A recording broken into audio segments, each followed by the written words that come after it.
Welcome to Gurong Pinoy. Sabi nga po natin, a home to a lot of CSE passers who has the sole power to initiate all cases of impeachment. Yan po ba ang House of Representatives o yan po ba ang Senate, no?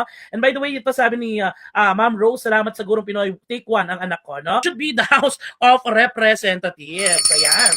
So meaning, corn here is the whole and then ear is a part. Meaning, the relationship here is, okay, that is whole to part relationship. So, a corn has an ear, a cabbage has a head. Okay, so for those who answered number 1, that is our correct choice. Let's identify the error in this question. Where is the error here?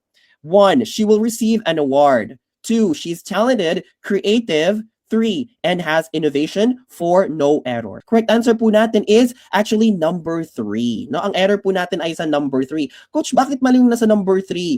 Ito po kasing question natin sa number 1. This is an example of faulty parallelism. So, ibig sabihin, ang error natin ay sa coordination ng linguistic elements natin. Anong mali sa number 3? And has innovation. No, mali po yung innovation here kasi it should be innovative, no?